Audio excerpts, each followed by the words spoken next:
The rejection came on the night of the blood moon, when the veil between worlds thinned and ancient magic pulsed through the air like a living heartbeat. Elara Thornwood stood before the assembled packs, her silver engagement band burning against her finger like a brand, and watched her carefully constructed future crumble to ash. Crown Prince Darius didn't just reject her, he claimed her sister instead, his golden eyes cold as winter steel as he announced that Elara's wolf was too weak to stand beside an alpha. But as the crowd's laughter echoed through the ceremonial grounds, something stirred in Elara's blood, something old, something powerful, something that had been sleeping for 23 years. And in the shadows beyond the torchlight, a pair of amber eyes watched with predatory intensity, belonging to the one wolf in all the kingdoms who could sense what she truly was, the last daughter of the Moonborne line, and his fated mate. The Thornwood estate sat nestled in the heart of the Silver Pine territory, like a jewel in a crown of ancient pines, its stone walls covered in climbing moonvine that bloomed only under starlight. Elara had lived within these walls her entire life, raised on stories of duty, destiny, and the honor of being chosen as Crown Prince Darius Blackthorn's intended mate. "Stand straighter," her mother's voice cut through the morning air, sharp as the silver blade hanging above the family mantle. "The prince arrives in 3 days for the blood moon ceremony. You cannot afford to appear weak." Elara adjusted her posture, feeling the familiar weight of expectation settle across her shoulders like an invisible yoke. Through the tall windows of the drawing room, she could see the forest beyond, wild, untamed, calling to something deep within her that she'd learned long ago to suppress. "Yes, mother." The words came automatically, practiced over years of careful conditioning. Luna Thornwood circled her daughter with the precision of a general inspecting troops. At 45, she remained formidable, her dark hair streaked with silver that marked her status as a high-ranking she-wolf. "Your sister has already shifted 3 times this week. Meanwhile, you—" She let the sentence hang, unfinished but devastating. The comparison stung, as it always did. Celeste, younger by 2 years, had received her wolf at 16, early, powerful, with a coat like spun gold that drew admiring gazes wherever she went. Elara had waited, and waited. Her 23rd birthday had passed 2 months ago, with still no sign of the transformation that marked adulthood in their world. "The healers say some wolves are simply late bloomers," Elara offered quietly, though even she could hear the doubt in her own voice. "Late bloomers." Her mother's laugh held no warmth. "The prince is the Alpha King's only heir. He needs a mate who can stand beside him, who can produce strong pups to continue the Blackthorn line, not a—" She paused, and Elara braced herself for the word that had haunted her since childhood. A dormant. There it was, the label that had defined her existence, that had turned her from a person into a problem to be solved. "The engagement was arranged when you were in the cradle," Luna continued, her tone softening slightly, or perhaps just growing weary. "Your father and Alpha Blackthorn sealed it in blood and moonlight. Breaking such a bond would bring shame upon our entire pack. So you will stand before the prince in 3 days, you will complete the mating ceremony, and you will pray to the moon goddess that your wolf finally decides to make an appearance." Elara nodded, swallowing the questions that burned in her throat. What if her wolf never came? What if she was truly broken, truly incomplete? What if the magic that ran through every other member of her bloodline had simply skipped her? The sound of footsteps in the hallway announced her father's arrival. Alpha Marcus Thornwood filled the doorway with his presence, his silver-streaked beard and battle-scarred hands, marking him as a warrior who'd earned his position through strength rather than birthright. "The prince's advance guard arrived at dawn," he announced, his deep voice carrying the weight of authority. "They're inspecting the ceremonial grounds. Darius himself will arrive the day after tomorrow." His gaze found Elara, and something flickered in his eyes. Concern, pity. "How are you feeling, little moon?" The childhood nickname brought unexpected tears to her eyes. Once her father had looked at her with pride. Now she saw only worry, the fear that his daughter would fail, that his family's honor would crumble because of her inadequacy. "I'm ready, father." "Are you?" He crossed the room, placing one large hand on her shoulder. "Elara, there are things about our bloodline that you don't understand, things your mother and I have kept from you to protect you, but perhaps it's time." "Marcus," Luna's voice cracked like a whip. "We agreed. The old stories serve no purpose but to give false hope." "What stories?" Elara looked between her parents, sensing the tension that suddenly filled the room like smoke. Her father's jaw tightened, but he stepped back. Nothing. Your mother is right. Focus on the ceremony. Everything else is irrelevant. But as he turned to leave, Elara caught the words he muttered under his breath, so soft that only her strangely acute hearing could detect them. The Moonborne always wake when they're needed most. Moonborne. The word resonated in her chest like a bell, stirring something that felt almost like recognition, but before she could ask what it meant, her mother was ushering her toward the stairs. You have lessons with the pack historian this afternoon, then etiquette training with Lady Ashford. The seamstress will fit your ceremonial gown at sunset. Every moment between now and the blood moon must be used to prepare. The day passed in a blur of instruction and criticism. The pack historian, a wizened wolf named Elder Frost, droned on about the sacred nature of the mating bond, about how the blood moon amplified supernatural connections, about the ancient rituals that would bind her to Darius for eternity. Elara tried to focus, but her mind kept returning to her father's words. Moonborne. What did it mean? By the time the seamstress arrived, Elara's head throbbed with exhaustion. The ceremonial gown was a masterpiece of silver silk and moonstone beading, designed to shimmer like starlight. As the seamstress pinned and adjusted, Elara caught her reflection in the full-length mirror. She looked like a bride. She looked like a sacrifice.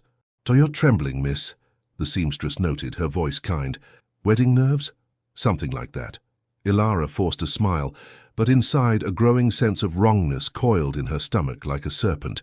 That night, unable to sleep, she slipped from her room and made her way to the estate's library. If her parents wouldn't tell her about the Moonborne, perhaps the family records would. The library smelled of old leather and aging paper, lit only by the moonlight streaming through high windows. Elara ran her fingers along the spines of ancient texts, searching for anything that might explain the word that had lodged itself in her mind like a splinter. She found it in a book so old the pages crumbled at her touch, The Lost Bloodlines of the First Packs. The Moonborne were the original children of the moon goddess herself, the text read, blessed with power that transcended normal wolf magic. They could command the very essence of moonlight, could shift not just into wolf form but into something more, something ancient and terrible and beautiful, but their power came with a price. Moonborne wolves remained dormant until their 23rd year, and their awakening could only be triggered by one of three things: mortal danger, true love, or the recognition of their fated mate. Elara's hands shook as she read, 23. She was 23. The Moonborne line was thought to have died out centuries ago. The text continued, hunted to extinction by those who feared their power. But legends persist that one bloodline survived, hidden among the common packs, waiting for the right moment to resurface. A sound in the hallway made her slam the book shut. She shoved it back onto the shelf, just as her sister Celeste appeared in the doorway, golden hair gleaming even in the dim light. Couldn't sleep either. Celeste's voice held a strange note, something Elara couldn't quite identify. Big day coming up. Yes. Elara moved away from the shelves, hoping her sister hadn't seen what she'd been reading. Just restless. Celeste stepped closer, and in the moonlight, her eyes seemed to glow with an inner fire. Elara, can I ask you something? Do you love him? Prince Darius? The question caught her off guard. Love? She'd been engaged to Darius since birth, had met him perhaps a dozen times over the years at formal pack gatherings. He was handsome, powerful, everything an alpha should be. But love? I barely know him, she admitted. Exactly. Celeste's smile didn't reach her eyes. You barely know him, yet you're going to bind yourself to him forever in 3 days. Doesn't that terrify you? It's my duty. Duty. Celeste laughed, the sound bitter. Always duty with you. Never what you want. Never what you feel. She turned to leave, then paused. For what it's worth, sister, I hope you find what you're looking for, even if it's not what everyone expects. After Celeste left, Elara stood alone in the library, her sister's words echoing in her mind. The moonlight streaming through the windows seemed brighter than usual, almost alive, and for just a moment she could have sworn she felt something stir deep within her, a presence, ancient and patient, waiting for its moment to emerge. Outside, in the forest beyond the estate walls, a howl rose into the night, not the normal call of a pack wolf, but something deeper, more primal, something that made every hair on Elara's body stand on end. something that sounded almost like a greeting or a warning. The blood moon rose like a crimson eye over the ceremonial grounds, casting everything in shades of scarlet and shadow. Elara stood in the preparation tent, her silver gown shimmering with each shallow breath, while handmaidens fussed over her hair and applied the traditional moonstone paint to her temples, marks that would glow under the moon's light, signaling her readiness to bond. "You look beautiful, miss," one of the younger handmaidens whispered, but Elara could hear the pity beneath the compliment.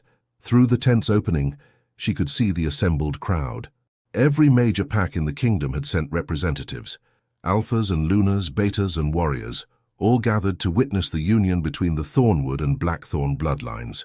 Torches burned in a great circle around the ceremonial stone, an ancient altar carved with runes that predated the current kingdoms. "It's time." Her mother appeared, resplendent in formal robes, her face an unreadable mask. "Remember, stand tall, speak clearly, and for the love of the goddess, do not shame us." Elara nodded, her throat too tight for words. As she stepped from the tent, the crowd fell silent. All eyes turned to her, and she felt the weight of their judgment like physical pressure against her skin. She could hear the whispers, even from dozens of feet away, her unnaturally sharp hearing picking up every cruel word. "Still no wolf, I heard. Poor Prince Darius, bound to a dormant." The Thornwoods must be desperate to go through with this. She walked the long path to the ceremonial stone, each step measured and deliberate. At the altar stood the high priestess, an ancient she-wolf whose white hair fell to her waist, her eyes milky with age, but still sharp with power. And beside her, Prince Darius Blackthorn. He was magnificent, Elara had to admit, tall and broad-shouldered, with the kind of classical features that belonged on ancient statues. His dark hair was pulled back, revealing the sharp planes of his face, and his golden eyes tracked her approach with an expression she couldn't read. He wore the traditional ceremonial armor of the Alpha heir, black leather and silver chains, with the Blackthorn crest emblazoned across his chest. Behind him stood his father, Alpha King Aldrich, a mountain of a man whose presence dominated the entire gathering. And beside the king, Elara's steps faltered. Celeste stood among the royal party, wearing a gown of gold that complemented her honey-colored hair.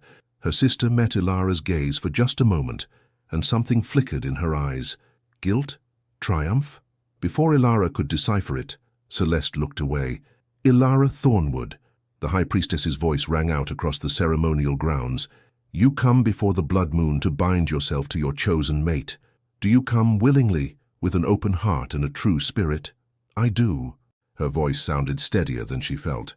"Prince Darius Blackthorn," the priestess turned to him, "do you accept this woman as your mate, to bond with under the blood moon's witness, to join your pack and your power with hers for all the days of your life?" The silence stretched. Elara watched Darius's face, saw something shift in his expression, a hardening, a decision being made. When he finally spoke, his voice carried clearly across the hushed crowd. "I cannot." The words hit like a physical blow. Elara swayed, certain she'd misheard. Around them, the crowd erupted in shocked murmurs. "What?" The high priestess's ancient face creased with confusion. "Prince Darius, this bond was sealed in blood by your father and Alpha Thornwood. You cannot simply—" "I can, and I do." Darius stepped forward, his golden eyes fixed on Elara, with something that looked almost like pity. "I have no desire to bind myself to a wolf who cannot even shift. The Blackthorn line requires strength power, a Luna who can stand beside an Alpha King, not—" He gestured at Elara dismissively. "This—" The humiliation burned through her like acid. Elara felt her father surge forward from the crowd, heard her mother's sharp intake of breath. But before anyone could speak, Darius continued, "However, the bond between our families need not be broken entirely." He turned, extending his hand. "I choose instead to claim Celeste Thornwood as my mate. She has proven herself strong, her wolf powerful and pure. She will make a worthy Luna Queen." Celeste stepped forward, and Elara watched in numb horror as her sister took Darius's hand. There was no surprise on Celeste's face, no shock, only a carefully composed expression of humble acceptance. "This is an outrage." Marcus Thornwood's voice boomed across the ceremonial grounds. "The bond was sealed for Elara, not— The bond was sealed for a Thornwood daughter." Alpha King Aldrich's voice cut through the chaos like a blade. My son has chosen which daughter he will take, unless you wish to break the alliance entirely and face the consequences." The threat hung in the air, unspoken but clear. The Thornwood pack was powerful, but not powerful enough to stand against the Alpha King. Elara watched her father's face contort with rage and helplessness, watched her mother's careful composure finally crack, and through it all, the crowd laughed. Not everyone. Some looked uncomfortable, others outraged, but enough. Enough that the sound of their mockery echoed across the ceremonial grounds like the baying of jackals. The dormant princess, rejected for her own sister. Did you see her face? The Thornwood's shame is complete. Elara stood frozen at the altar, her silver gown suddenly feeling like a burial shroud.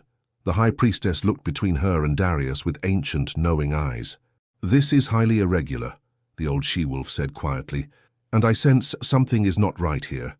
Child," she turned to Elara, "do you feel nothing? No stirring within you? The blood moon should amplify any latent power." "She has no power to amplify." Darius's words were final, dismissive. "Priestess, if you would proceed with the ceremony, my true mate awaits." Celeste stepped up to the altar, and Elara finally found the strength to move. She stumbled backward, away from the ceremonial stone, away from her sister's guilty eyes and Darius's cold dismissal. The crowd parted before her like water, no one willing to meet her gaze, everyone eager to distance themselves from her humiliation. She had almost reached the edge of the ceremonial grounds when it happened. Pain exploded through her body, white-hot and all-consuming. Elara collapsed to her knees, a scream tearing from her throat. It felt like her bones were breaking and reforming, like her skin was being flayed from her body, like something massive and ancient was trying to claw its way out from inside her chest. "Elara!" Her father's voice, distant through the agony. The blood moon seemed to pulse above her, its crimson light pouring down like liquid fire, and suddenly Elara understood. The humiliation, the betrayal, the shattering of everything she'd believed about her life. It had broken something open inside her, something that had been locked away, waiting. Her wolf was waking. But this was no ordinary shift. Power flooded through her veins like molten silver, and when she looked down at her hands, she saw them beginning to glow with an inner light. The moonstone paint on her temples blazed like stars, and the air around her began to shimmer with visible energy. "Impossible," she heard the high priestess breathe. "The Moonborne, they still exist." The crowd had gone silent, all eyes fixed on Elara as she knelt in the dirt, her body racked with transformation. She could feel her wolf now, not weak, not dormant, but massive and ancient and furious. It had been sleeping, waiting for this exact moment, waiting for her to need it. And then, cutting through the chaos, came a howl. It rose from the forest beyond the ceremonial grounds, deep and primal and filled with recognition. Every wolf present felt it in their bones, an alpha call so powerful that even the strongest among them felt the urge to submit. Elara's head snapped up, her eyes, now glowing silver, finding the source. At the edge of the torchlight stood a wolf unlike any she'd ever seen. Massive, with fur the color of midnight, and eyes that burned like amber flames. But it was more than his size or coloring that made the crowd draw back in fear. It was the sheer presence of him, the weight of ancient power that rolled off him in waves. Alpha King Aldrich's face had gone pale. Impossible. He's supposed to be dead. The wolf shifted, and Elara watched in awe as the transformation took him. When he stood on two legs, he was even more imposing, tall and broad with dark hair that fell to his shoulders and a face that looked carved from stone. Scars marked his chest and arms, testament to countless battles. He wore only leather pants, his muscular torso bare, and around his neck hung a pendant that gleamed with the same silver light now emanating from Elara. "Kyle Nightshade," the high priestess whispered, and the name sent a ripple of shock through the assembled packs. "The Exiled King." Kale's amber eyes never left Elara as he walked forward, the crowd parting before him like he was death itself. When he reached her, still kneeling and glowing with awakening power, he extended one scarred hand. "Hello, mate," he said, his voice like gravel and honey. "I've been waiting for you to wake up." And despite everything, the humiliation, the pain, the chaos, Elara found herself reaching for his hand. The moment their skin touched, power exploded outward in a visible wave, extinguishing half the torches and sending wolves stumbling backward. The bond snapped into place with the force of destiny itself. Elara's wolf surged forward with a triumphant howl, and she finally understood. She had never been broken. She had never been weak. She had simply been waiting for him, her true mate, the one the moon goddess had chosen for her before she was even born. And as Kyle pulled her to her feet, his amber eyes blazing with possessive fire, she heard him say the words that would change everything. Anyone who wishes to challenge my claim to her can step forward now. I promise you won't live to regret it. The silence that followed Kale's challenge was absolute.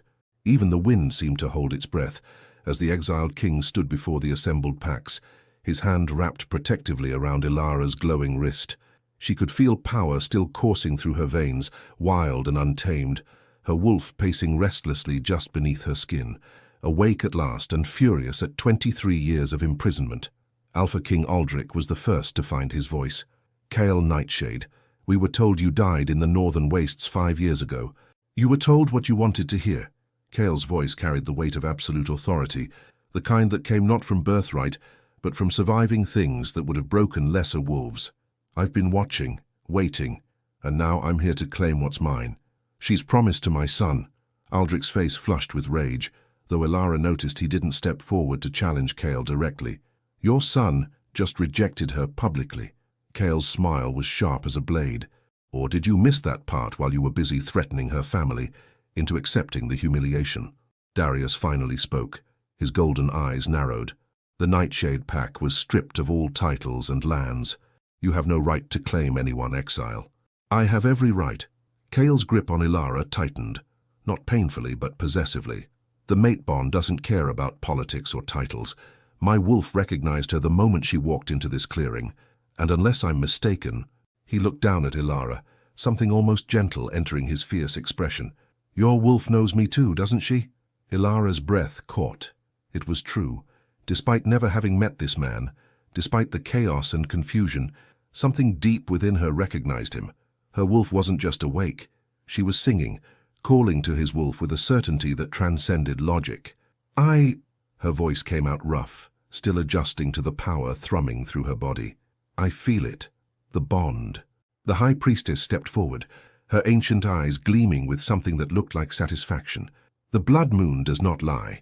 If the mate bond has formed, it supersedes all previous arrangements. It is the will of the moon goddess herself. This is absurd. Elara Thornwood's voice cut through the crowd. Elara, come here this instant. We will not allow you to throw away your future for some exiled criminal. Criminal? Kale's laugh was dark. Is that what they're calling it now? I was exiled for refusing to slaughter innocent wolves on your king's orders, for choosing honor over blind obedience. A murmur rippled through the crowd. Elara could see uncertainty on many faces. Clearly, the story of Kale Nightshade's exile was more complicated than she'd been led to believe. Elara, her father's voice was quieter, but no less commanding. Think carefully. This man has nothing. No pack, no lands, no future. With Darius, you would have been a queen. Now she'll be free. Kyle's words were soft but absolute. Free to become what she was always meant to be. A Moonborne doesn't kneel to false kings. The word sent another shock through the assembled wolves. Elara saw recognition dawn on several faces, including her mother's, whose carefully composed mask finally shattered completely. You knew. Elara's voice was barely a whisper, but it carried. Mother, father, you knew what I was, what I could become. Marcus Thornwood's shoulders sagged. We knew the bloodline, we didn't know if it would manifest. The Moonborne were hunted to extinction for their power. We thought, we hoped, if we kept you dormant, kept you safe and ordinary, you might escape that fate. By selling her to a prince who would never appreciate what she is. Kale's voice dripped with contempt. Some protection. The power still radiating from Elara suddenly flared brighter, responding to her anger. Several wolves yelped and backed away as silver light washed over them. She could feel it now, the magic that had been locked inside her all these years, vast and ancient and terrifying. The moonstone paint on her temples had burned away completely, leaving her skin marked with faintly glowing silver patterns that looked like phases of the moon. I can't control it, she gasped, fear cutting through her anger. It's too much. Breathe. Kale moved behind her, his hands settling on her shoulders. The moment he touched her, the wild power settled slightly, as if recognizing its mate's presence. "Your wolf has been caged for 23 years. She's angry. Let her feel it, but don't let her control you. You are the master, not the magic." His voice was calm, steady, and Elara found herself following his instructions. She breathed deeply, feeling her wolf gradually settle from a raging storm to a watchful presence. The silver light dimmed, but didn't disappear entirely. It now clung to her skin like moonlight made solid. "Better." Kyle's approval rumbled through his chest. "You're stronger than you know." "This changes nothing." Darius's voice cracked like a whip. "Moonborne or not, she's still bound by the alliance between our families. Father, tell them." The alliance was for a Thornwood daughter. Aldrich's voice was cold, calculated. "You chose Celeste. The bond with Elara is void." Elara turned to look at her sister, who had been silent throughout the entire confrontation. Celeste stood beside Darius, her golden gown gleaming in the torchlight, but her face was pale, and her eyes were fixed on the ground. Guilt radiated from her in waves. "Celeste!" Elara's voice made her sister flinch. "Did you know? Did you plan this with him?" For a long moment, Celeste said nothing. Then, finally, she looked up, and there were tears streaming down her face. "I'm sorry. I'm so sorry, Elara. He came to me 3 months ago. Said he couldn't bind himself to a dormant, that it would weaken his claim to the throne. He offered me everything. Power, status, a crown, and I was tired of being second. Tired of watching everyone pity you while ignoring me. I thought," her voice broke, "I thought you'd be relieved, that you'd never wanted this marriage anyway." The betrayal cut deeper than Darius's rejection ever could. Elara had spent her whole life protecting her younger sister, celebrating her achievements, never once resenting the power that had come so easily to Celeste. And this was how she'd been repaid. "You're right," Elara said quietly. "I never wanted the marriage, but I would have gone through with it for our family's honor. You didn't just take my place, Celeste. You conspired to humiliate me in front of every pack in the kingdom." "I know." Celeste's voice was barely audible. "I know, and I'll regret it for the rest of my life, but Elara, look at you, look at what you've become. Maybe this was meant to happen. Maybe you needed to be broken free." Before Elara could respond, Cale's voice cut through the tension. "We're leaving now. Anyone who tries to stop us will answer to me." "You can't just take her." Luna Thornwood's voice rose to a near shriek. "She's our daughter, our responsibility. She's my mate." Cale's eyes flashed amber, his wolf rising to the surface. "And she's a grown woman who can make her own choices, so I'll ask her." He turned to Elara, his fierce expression softening slightly. "Will you come with me? I can't offer you a palace or a crown. I live in the Shadowpine Forest in territory that belongs to no pack. My home is a fortress built for survival, not comfort. I have enemies, wolves who fear what I represent, who would see me dead. If you come with me, your life will be dangerous and uncertain. But," Elara could hear the unspoken word, "but you'll be free. Free to learn what you are, to master your power without anyone trying to cage it or use it for their own purposes. Free to choose your own path." His amber eyes held hers. "And you'll never be alone. My wolf has claimed you. I will protect you with my last breath, teach you everything I know, and stand beside you against whatever comes. That's my offer." Elara looked around the ceremonial grounds, at her parents who had hidden the truth from her, at her sister who had betrayed her, at Darius who had humiliated her, at the crowd of wolves who had laughed at her pain. And then she looked at Cale, this scarred, exiled king who had appeared from nowhere to claim her, who looked at her not with pity or disappointment, but with recognition and respect. The choice was surprisingly easy. "I'll come with you." The words had barely left her mouth when Cale swept her into his arms. "Hold on," he murmured, and then he was running, faster than should have been possible in human form, carrying her as if she weighed nothing. Behind them she heard shouts, heard her father calling her name, but Kyle didn't slow. At the edge of the ceremonial grounds, he shifted mid-stride, his body flowing into the massive black wolf she'd seen earlier. Elara found herself on his back, her fingers tangling in his midnight fur as he leaped into the forest. Other wolves tried to follow, but Cale was faster, stronger, moving through the trees like a shadow given form. They ran for what felt like hours, though Elara's new supernatural senses told her it was less than one. The forest grew denser, wilder, until they crossed into territory that felt different, older, touched by magic that predated the current packs. Finally, Kyle slowed, shifting back to human form as they approached a massive stone structure built into the side of a cliff. "Welcome," he said, setting her gently on her feet, "to Shadowpine Keep." The fortress was beautiful in a stark, dangerous way, all dark stone and iron, with towers that reached toward the sky like claws. But it was the feeling of the place that struck Elara most. It felt safe, protected, like a sanctuary carved from the wilderness itself. "So it's not much," Kyle said, and she could hear uncertainty in his voice for the first time. "But it's defensible, and it's perfect." Elara turned to face him, really looking at him for the first time, without the chaos of the ceremony surrounding them. He was handsome in a harsh way, his face marked by scars and hard living, but his amber eyes held a warmth that belied his fierce exterior. "Thank you for coming for me, for seeing me when no one else did." Something shifted in his expression, a vulnerability that she suspected few ever witnessed. "I've been searching for you for 5 years, ever since my wolf first caught your scent on the wind and went half mad with the need to find you. I knew you were Moonborne before you did. I knew you were mine." He reached out slowly, giving her time to pull away, and cupped her face in his scarred hands. "And now that I've found you, Elara Thornwood, I'm never letting you go." The mate bond hummed between them, and Elara felt her wolf rise to meet his, two ancient powers recognizing each other at last. When Kyle leaned down and pressed his forehead to hers, it felt like coming home. "Teach me," she whispered. "Teach me what I am, what we can become together."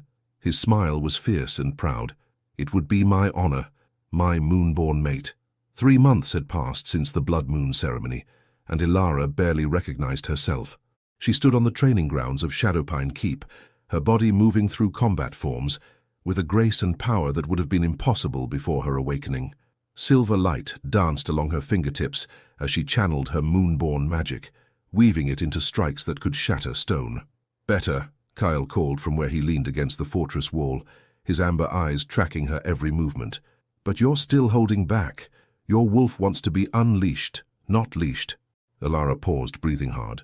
"If I unleash her completely, I might level the entire training ground. Then we rebuild."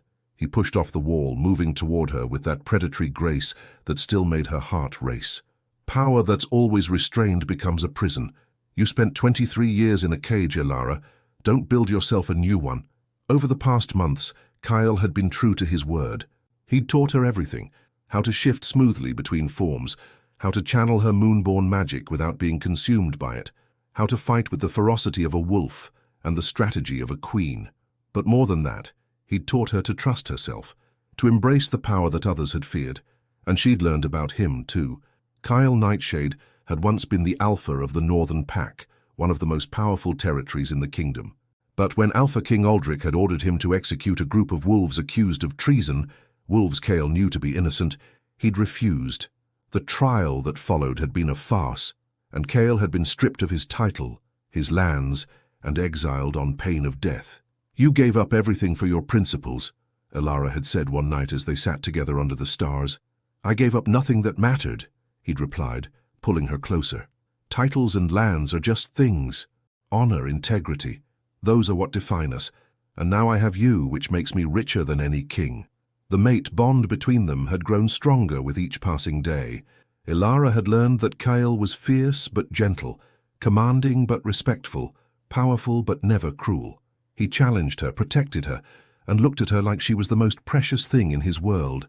And she was falling in love with him. "Elara," Kyle's voice pulled her from her memories. "We have visitors." She turned to see a figure approaching the keep, a young wolf she recognized as one of the messengers from the neutral territories. He looked nervous, his eyes darting between Kale and Elara, as if unsure who was more dangerous. "Speak," Kale commanded. "There's to be a gathering," the messenger said quickly. "The Autumn Council, held at the Silverstone estate in 3 days. All major packs are invited, including," he swallowed hard, "including exiled wolves, by order of the Council of Elders. They're invoking the ancient laws. Any wolf may attend and speak regardless of status." Kyle's eyes narrowed. "Why now? The Council hasn't invoked those laws in over a century." "There are rumors," the messenger continued, his voice dropping, "about a Moonborne, about the mate bond being challenged. The Elders want to see for themselves, and they've demanded that all parties involved attend. He looked at Elara. "Including you, Lady Thornwood." "I'm not a Thornwood anymore," Elara said quietly. "I'm a Nightshade now." The messenger's eyes widened, but he nodded. "As you say, Lady Nightshade, will you attend?" Kyle looked at Elara, and she could see the question in his eyes. This would mean facing her family again, facing Darius and Celeste, facing all the wolves who had witnessed her humiliation. But it would also mean standing before the council as what she truly was, a Moonborne, mated to an exiled king, powerful in her own right. "We'll attend," she said firmly. After the messenger left, Kale pulled her into his arms. "You don't have to do this. We could stay here, build our life away from pack politics, and let them think I'm hiding, that I'm ashamed." Elara shook her head. "No. I want them to see what I've become. I want them to understand that rejecting me was the biggest mistake Darius ever made." Kyle's smile was fierce and proud. "That's my queen." 3 days later, they arrived at the Silverstone estate, just as the sun began to set. The estate was neutral territory, maintained by the Council of Elders for gatherings exactly like this. Wolves from every major pack had assembled, their various crests and colors creating a tapestry of supernatural politics. Elara wore a gown of midnight blue that Kale had commissioned for her, embroidered with silver thread that caught the light like captured moonbeams. Her hair fell loose down her back, and the Moonborne marks on her temples, now permanent, glowed softly against her skin. Around her neck hung Kale's pendant, marking her as his mate for all to see. Kale himself was devastating in formal black, his long dark hair pulled back to reveal the sharp planes of his face. Together, they looked like what they were, dangerous, powerful, and utterly united.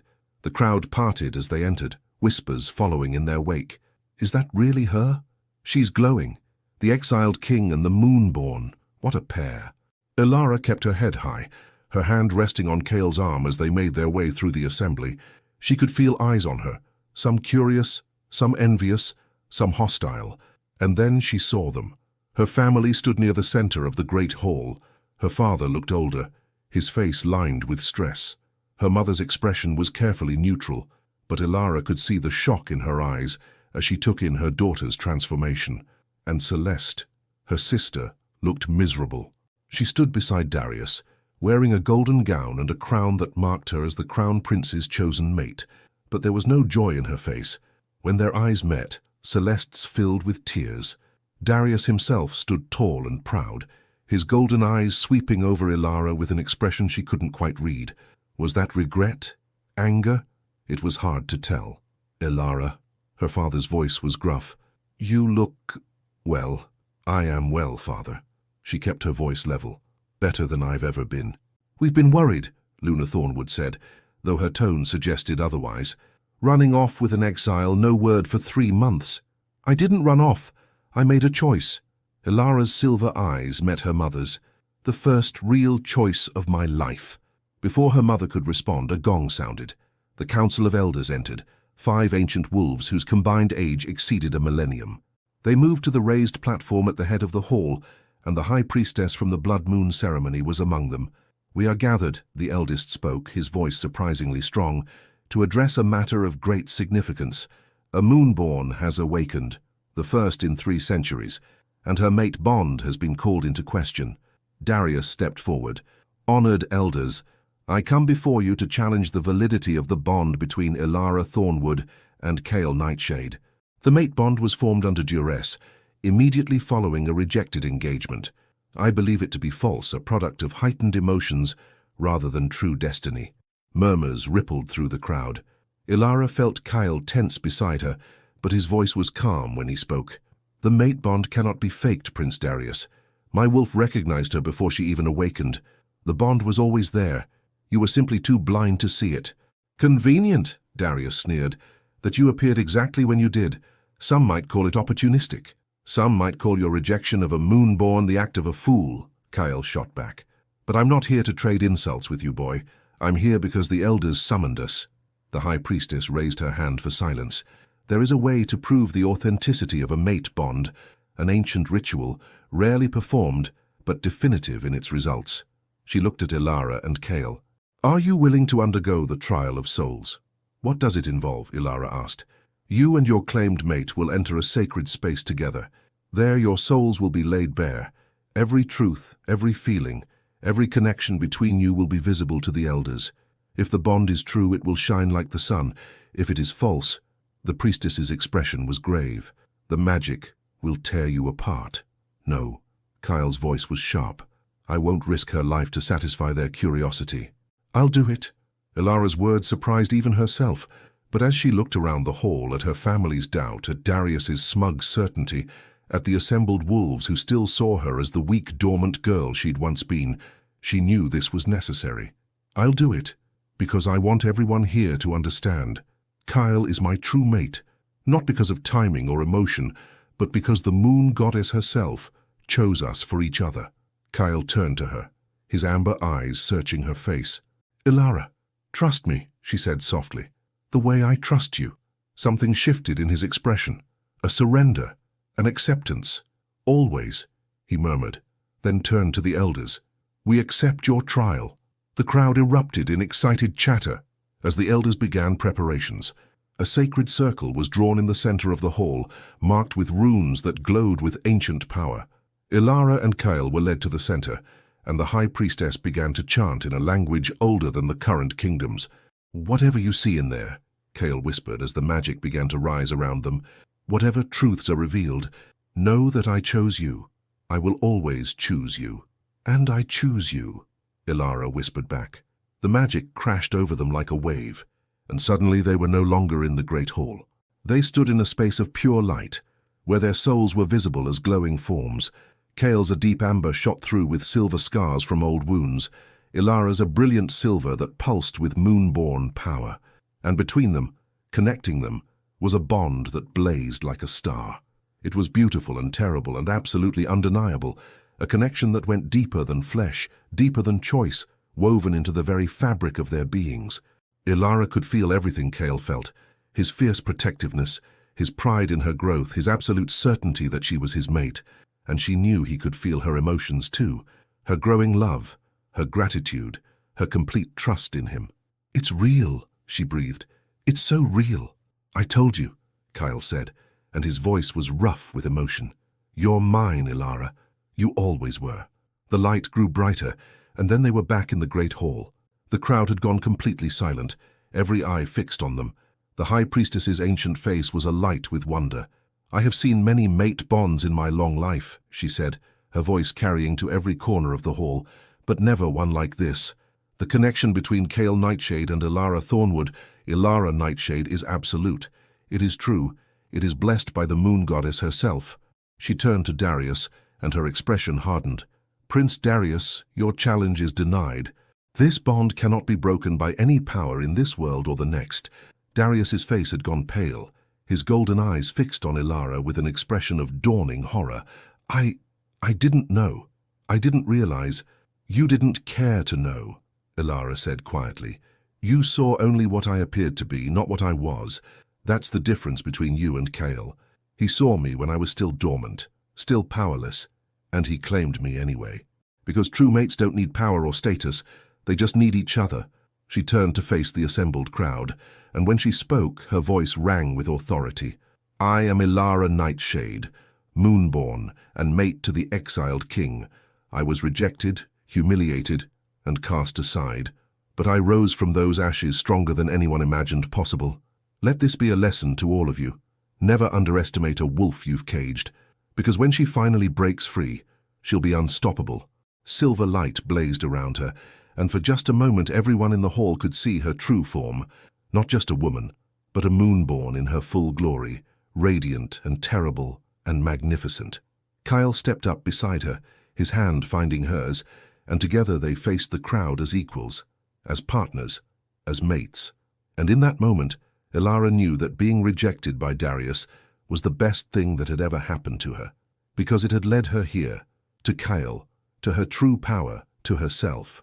The silence that followed Elara's declaration stretched for several heartbeats before the hall erupted. Some wolves cheered, others whispered furiously, and a few, including Alpha King Aldrich, looked as though they'd swallowed something bitter. But Elara barely noticed.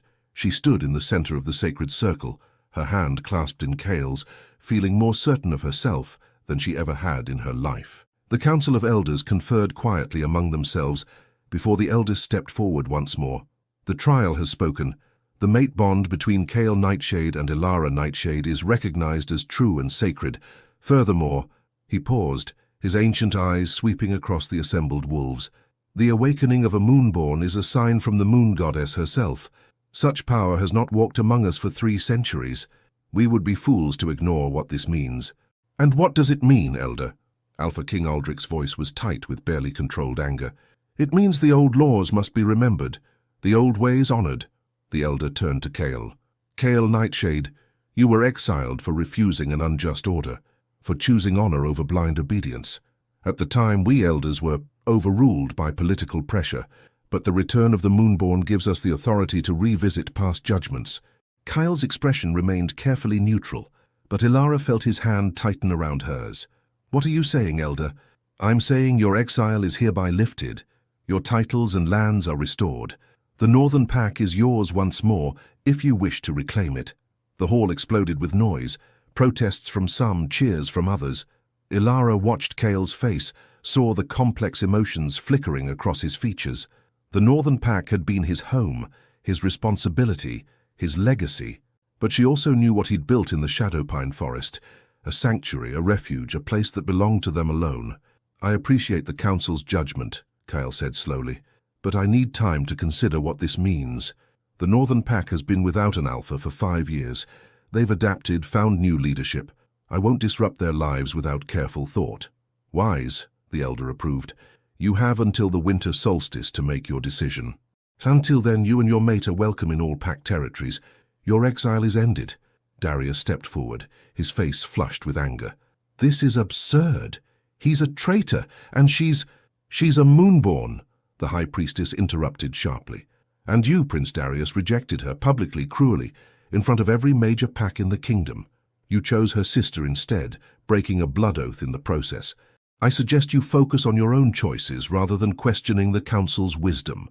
Darius's jaw clenched, but he said nothing. Beside him, Celeste looked like she wanted to disappear into the floor.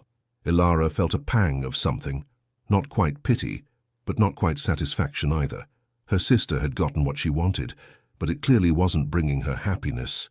Elara, her father's voice cut through the noise. Marcus Thornwood approached slowly, and for the first time in months Elara saw genuine emotion on his face. May I speak with you? Privately? Elara looked at Cale, who nodded slightly. I'll be right here, he murmured. She followed her father to a quiet corner of the hall, away from the crowd's prying eyes. For a long moment Marcus just looked at her, his expression unreadable. You've changed, he said finally. Not just the power, not just the marks. Everything about you is different. I'm finally myself, Elara replied. The person I was always meant to be before everyone tried to make me into something smaller. Her father flinched.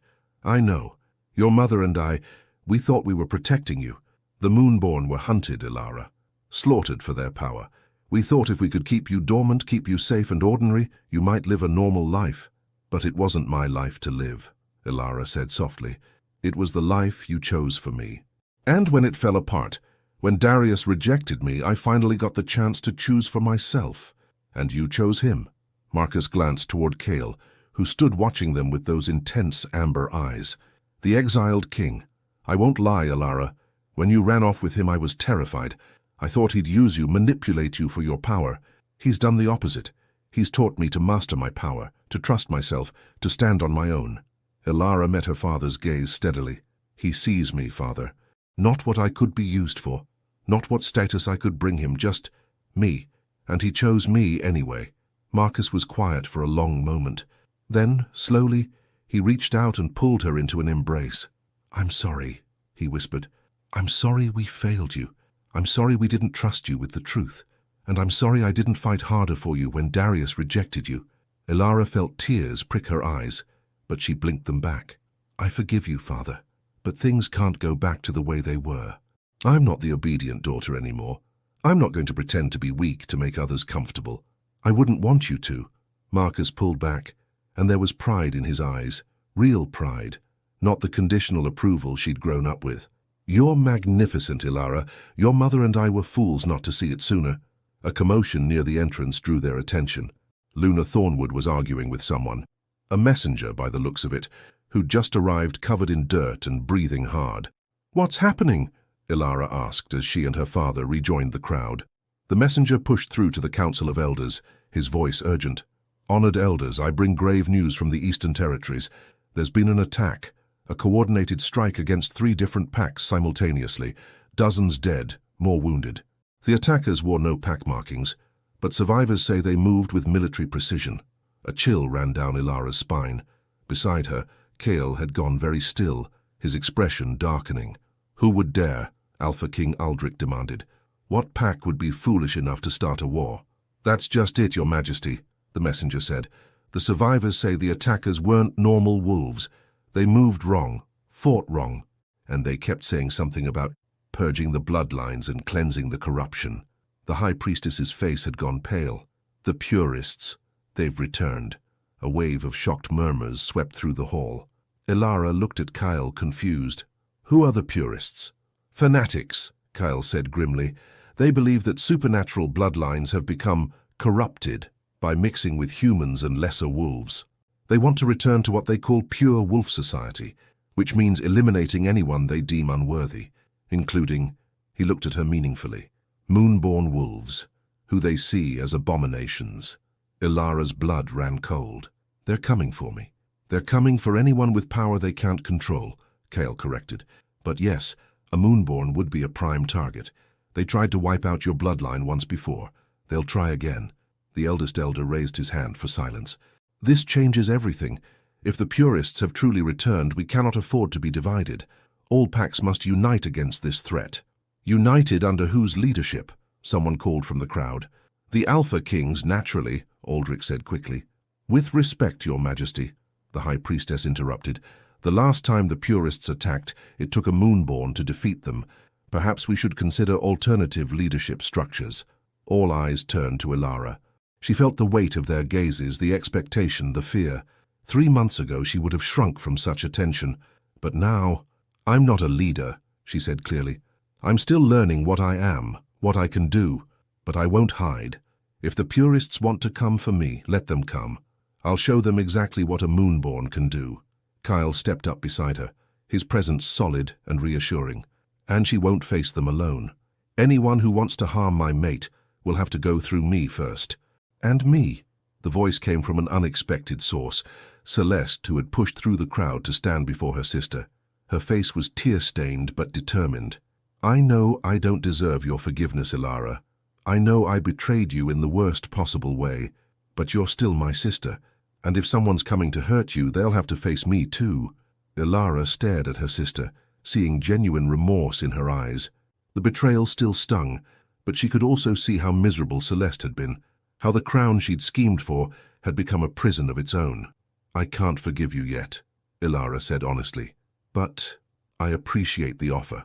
Celeste nodded, accepting the boundary. "That's more than I deserve." Marcus Thornwood stepped forward next.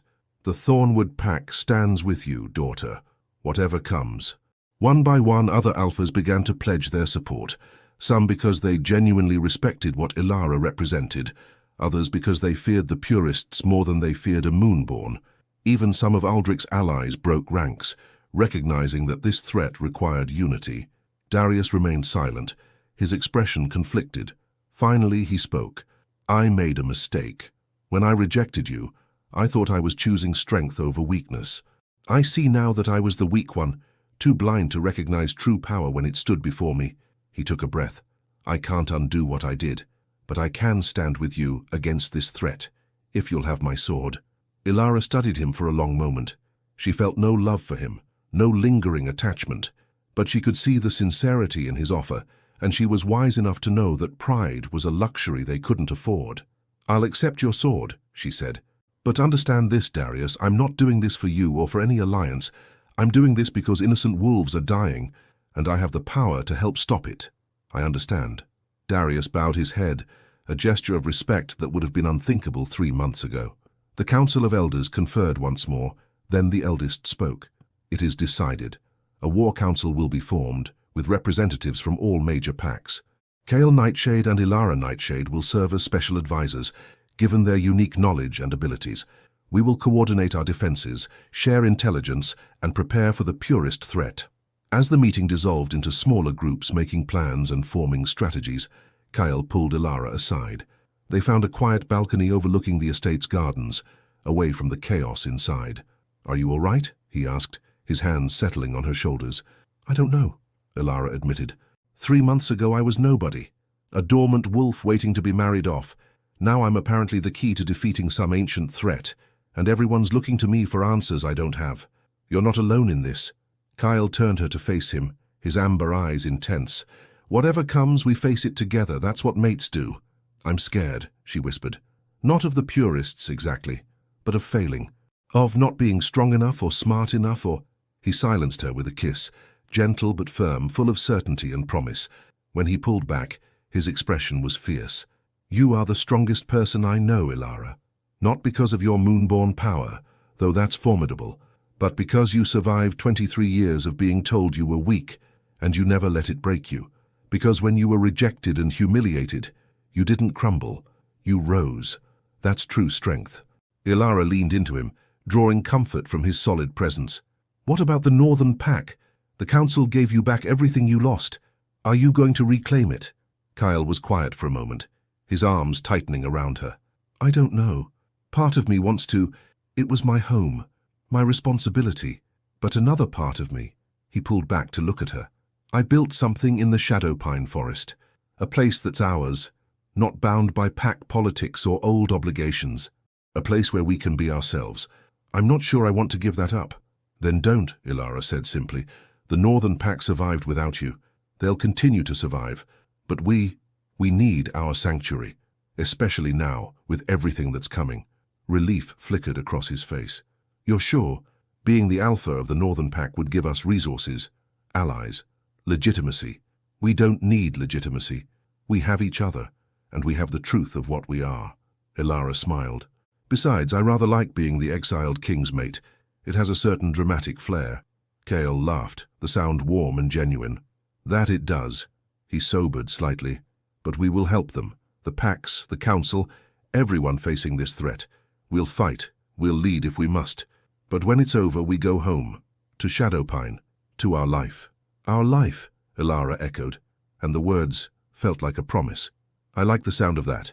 They stood together on the balcony as night fell, watching the stars emerge one by one. Inside, the War Council was forming. Plans were being made. Alliances were being forged. Tomorrow, they would join those efforts.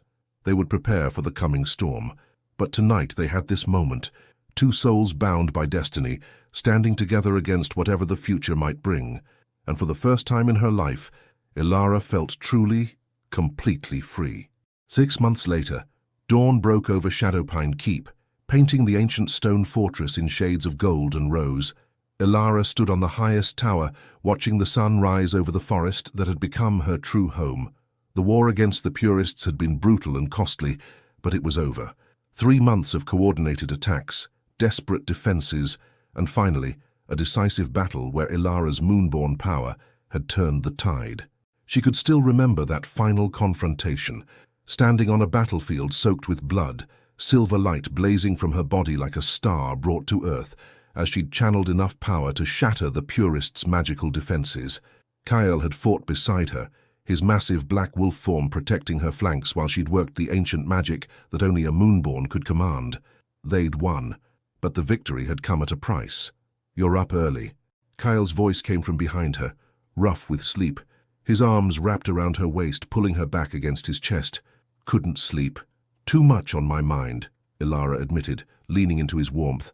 "The Northern Pack delegation arrives today, and the Council wants our final answer about the territory disputes." Kyle pressed a kiss to her temple, right over the Moonborne marks that now glowed softly in the morning light. "You're worried about the decision." It wasn't a question. After 6 months as mates, Kale could read her moods as easily as she could read his. The mate bond had deepened into something profound, not just magical connection, but genuine partnership built on trust, respect, and love that had grown from recognition into something unshakable. "The Northern Pack needs leadership," Elara said, "and you're their rightful alpha, but Shadowpine is our home." Kyle turned her to face him, his amber eyes warm in the dawn light. "And you don't want to give it up any more than I do." "Is that selfish?" Elara asked. "We have power, resources, influence now. Shouldn't we use them to help rebuild?" "We are helping rebuild." Kyle gestured to the forest below, where new structures were visible among the trees. "Look at what we've created here." Elara followed his gaze, and pride swelled in her chest. Over the past 6 months, Shadowpine had transformed from a solitary fortress into something more, a sanctuary for wolves who didn't fit into traditional pack structures, exiles who'd been cast out unjustly, like Kale had been, orphans from the war, wolves with unusual abilities who'd been feared or rejected by their birth packs, even a few humans who'd discovered they carried dormant supernatural bloodlines. They'd built homes, training grounds, a healing center, even a school where young wolves could learn to control their powers without judgment or fear. Elara had discovered she had a gift for teaching, for helping others unlock their potential the way Kyle had helped her. "We've created something special here," Kyle continued, "a place where strength isn't measured by how well you conform, but by how fully you embrace what you are. That's worth protecting." "The Council won't like it," Elara said. "They want us to take the Northern Pact to become part of the traditional power structure." "The Council can want whatever they like." Kale's smile was sharp. "We've earned the right to choose our own path, and I choose this. Shadowpine, our sanctuary, our life together. Unless," he searched her face, "unless you want something different." "No." Elara's answer was immediate and certain. "This is exactly what I want. I just needed to hear you say it too." A commotion from below drew their attention. Wolves were gathering in the courtyard. Their wolves, the pack they'd built together, not bound by blood or territory, but by choice and mutual respect. "They're here," Kyle said, spotting the Northern Pack delegation approaching through the forest. "Ready?" Elara took a deep breath, then nodded. "Ready." An hour later, they sat in Shadowpine's great hall, a space they'd built together, with high ceilings and windows that let in the forest light. The Northern Pack delegation sat across from them, led by Beta Marcus Ironwood, who'd been managing the territory in Kale's absence. "Alpha Nightshade," Marcus began formally, though his eyes were warm. "It's good to see you again. The pack has prospered under temporary leadership, but we're ready to welcome you home. Your territory awaits." "I appreciate that, Marcus." Kale's voice was respectful but firm. "But I need to be clear about something. Shadowpine is my home now. This is where I belong." Surprise flickered across Marcus's face. "You're refusing the Northern Pack." "Not refusing, redirecting." Kyle leaned forward. "You've done an excellent job leading in my absence. The pack is stable, strong, well managed. They don't need me to come in and disrupt what you've built. What I'm proposing is an alliance. The Northern Pack remains autonomous under your leadership, but we maintain close ties. Trade, mutual defense, shared resources." Marcus considered this, then looked at Elara. "And you, Lady Nightshade? You're content to remain here rather than taking your place as Lunar of a major pack?" Elara smiled. "I'm not just content, Beta Marcus. I'm exactly where I'm meant to be. Shadowpine isn't just a fortress anymore. It's a sanctuary for wolves who need a different kind of pack, a place where power and potential matter more than bloodlines and politics." "She's being modest," came a voice from the doorway. Celeste entered, looking healthier than she had at the Autumn Council.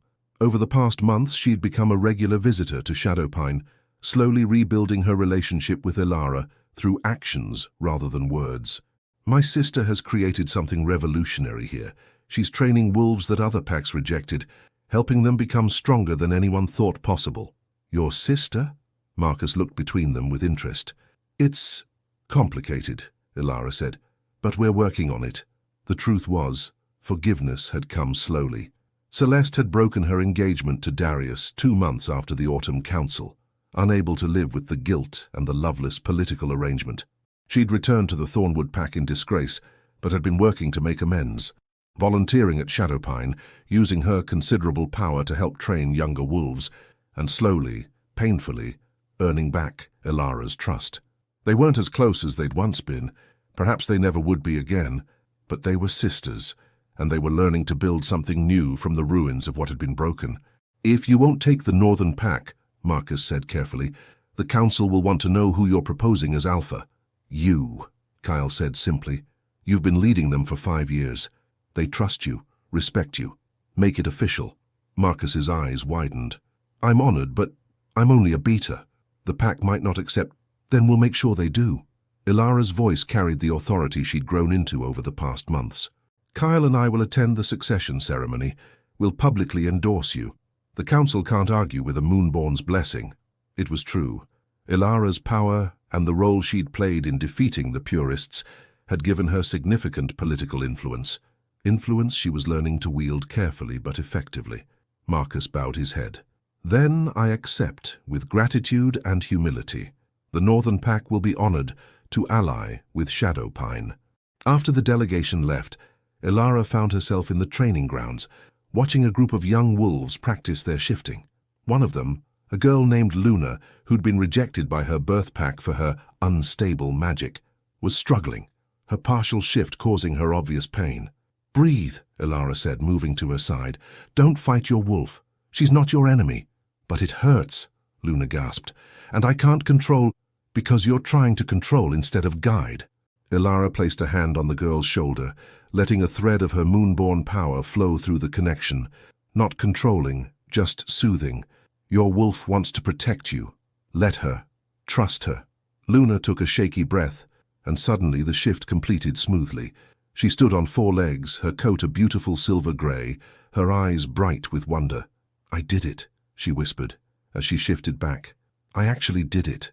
"You did," Elara smiled. "And you'll do it again, easier each time. That's what we do here. We help each other become who we're meant to be." As Luna ran off to celebrate with the other students, Elara felt Kale's presence behind her. "You're good at this," he said.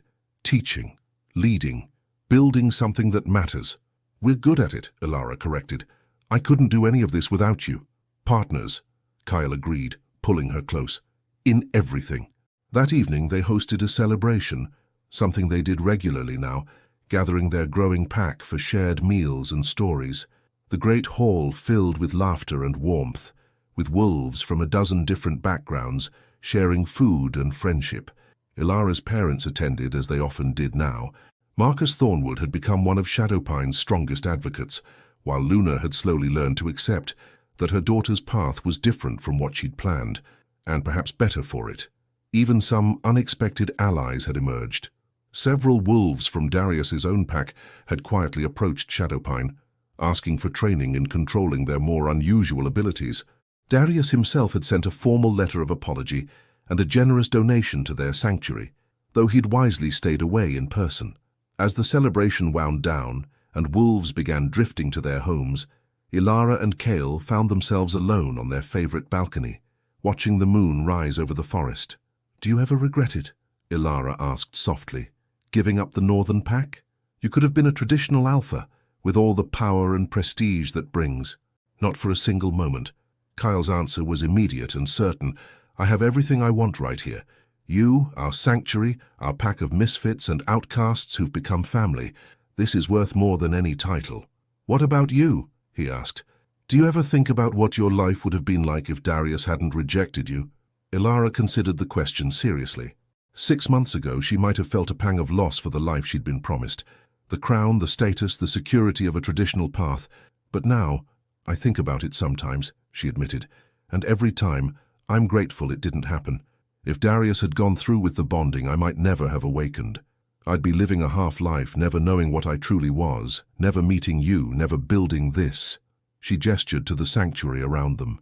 "He thought he was rejecting someone weak and worthless. Instead, he set me free to become something he could never have imagined." "His loss," Kyle murmured, pressing a kiss to her hair. "My gain." "Our gain," Elara corrected. "Because I found you, and you found me, and together we built something neither of us could have created alone." They stood in comfortable silence, watching the stars emerge one by one. In the distance, a wolf howled, not in distress, but in joy, in belonging. Others joined in, creating a chorus that echoed through the Shadowpine forest. Their pack, their family, their home. "I love you," Elara said, the words still feeling new and precious, even after months of saying them. "I love you too," Kyle replied. "My Moonborne mate, my partner, my queen." "Not a queen," Elara laughed. "Just myself. Finally, completely, myself." "That's more than enough," Kyle said. "That's everything." And as they stood together under the stars, Elara reflected on the journey that had brought her here, from the gilded cage of her childhood, through the humiliation of public rejection, to this moment of perfect contentment. She'd been broken open, torn apart, and rebuilt into something stronger. She'd learned that true power came not from titles or bloodlines, but from knowing yourself and choosing your own path. That love wasn't about grand gestures or perfect timing, but about finding someone who saw you, truly saw you, and chose to stand beside you anyway. She'd learned that sometimes the worst thing that could happen to you was actually the best thing, because it forced you to become who you were always meant to be. Darius had rejected her, thinking her weak. Her family had hidden her truth, thinking her fragile. The world had underestimated her, thinking her broken. They'd all been wrong. She was Elara Nightshade, Moonborne and mate to the Exiled King. She was a teacher, a leader, a warrior, and a woman who'd found her true strength in the ruins of her shattered expectations, and she had never been happier. Thank you for joining Elara and Kale on their journey, from rejection to redemption, from humiliation to triumph. Their story reminds us that sometimes our greatest blessings come disguised as our worst moments, and that true strength is found not in conforming to others' expectations, but in embracing who we truly are. If this story resonated with you, I'd love to hear your thoughts. Where are you listening from? Have you ever experienced a moment where rejection led you to something better? Share your story in the comments below. And if you enjoyed this tale of supernatural romance and personal transformation, please subscribe for more stories of wolves, magic, and the power of choosing your own destiny. Hit that notification bell so you never miss a new adventure. Until next time, remember, flourish where you are planted even if it's not where you expected to grow.